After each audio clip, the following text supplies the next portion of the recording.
ভাইরে, উসাইন বোল্টকে পিছনে ফেলে পৃথিবীর সবচেয়ে দ্রুততম মানব হিসেবে রেকর্ড করছেন বিসিবি সভাপতি আমিনুল ইসলাম বুলবুল। এমনকি তিনি একটা ইতিহাস তৈরি করছেন এক রাতের ভিতরে বাংলাদেশ থেকে অস্ট্রেলিয়া গিয়ে আবার সেই রাতেই বাংলাদেশে ফিরে এসে, যা উসাইন বোল্টের পক্ষেও কোনোদিন সম্ভব ছিল না। সেটাই করে দেখিয়েছেন আমাদের বাংলাদেশ ক্রিকেট বোর্ডের গতিদানব সভাপতি বুলবুল ভাই। আগে আপনারা শুধু জানতেন তিনি একজন ক্রিকেটার ছিলেন, কিন্তু আজকে জানবেন তিনি কত বড় মাপের গতিবিদ ছিলেন। এখন অনেকেই বলবেন যে বুলবুল ভাই আবার কবে উসাইন বোল্টকে পিছনে ফেললেন, আবার কবেই বা গতি দানব ছিলেন। দেখেন ভাই, প্রশ্নের উত্তর আমি আপনাকে এখনই দিচ্ছি। সেদিন গভীর রাতে দ্য ডেইলি সান নিউজ করে বসেছে আমাদের বিসিবি সভাপতি বুলবুল ভাই দেশ ছেড়ে পালিয়েছে। এমনকি আমাদের দেশের সবচেয়ে সাহসী তামিম ইকবালের এজেন্ট সাংবাদিক রাশাদ আজিম তার সোর্স থেকে জানতে পারে যে বিসিবি সভাপতি আমিনুল ইসলাম বুলবুল ভাই বিসিবির দায়িত্ব ছেড়ে দিয়ে অস্ট্রেলিয়া পালিয়ে গেছে, রিটার্ন টিকিট কাটেনি, তাই আর ফিরে আসার কোনো সম্ভাবনা নাই।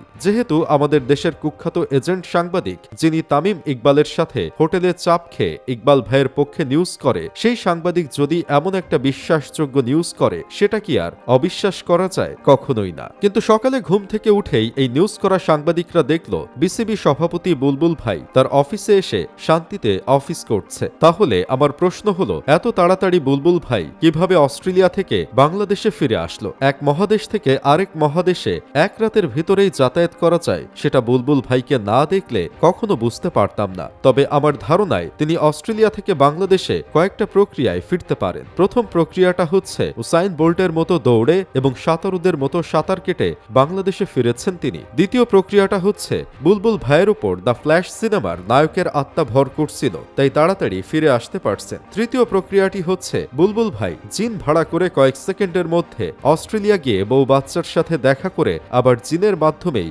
সকালে বাংলাদেশে ফিরে এসেছেন। এই কয়েকটি প্রক্রিয়া ছাড়া এত তাড়াতাড়ি অস্ট্রেলিয়া থেকে ফিরে আসা সম্ভব না। তবে বেশিরভাগ সম্ভাবনা রয়েছে উসাইন বোল্টের মতো দৌড়ে আসার। আর এই বিষয়টা শিওর হয়ে কয়েকদিনের মধ্যেই দেখবেন আমাদের রাশাদ আজিমের পেজে নিউজ আসবে বুলবুল ভাইয়ের গতি দানব হওয়ার গোপন রহস্যটা কি ছিল। তবে একটা বিষয় আপনারা খেয়াল করেছেন কিনা জানি না, বিসিবি সভাপতি বুলবুল ভাই বেশিরভাগ সময় অস্ট্রেলিয়া কাটিয়েছেন। বাংলাদেশের এই নোংরা কালচার, এই হলুদ সাংবাদিকতার বিষয়ে তিনি অভ্যস্ত না। তিনি অনেক কিছু করতে চান, অনেক পরিবর্তনই আনতে চান, কিন্তু বাধার সম্মুখীন হচ্ছেন এইসব হলুদ সাংবাদিকদের। আসলে কথায় আছে না, সবচেয়ে বেশি বাধা আসে ভালো কাজে। আর এই দেশের ক্রীড়া সাংবাদিকরাও দালালি করে তাকে অনেক সময় বাধা দেওয়ার চেষ্টা করেছেন, এখনো সেটা চলমান। আর এবার তো গুজবই ছড়িয়ে দিলেন যে সভাপতি পালিয়ে গেছে। তবে আসল ঘটনা কি জানেন? আসন্ন টি-20 বিশ্বকাপ কভার করার জন্য বাংলাদেশের কোনো সাংবাদিককে অ্যাক্রিডিয়েশন কার্ড দেয়নি আইসিসি। বাংলাদেশ থেকে যারা আবেদন করেছিলেন তাদের সবার আবেদনই প্রত্যাখ্যান করা হয়েছে। আর এই ক্ষোভ থেকেই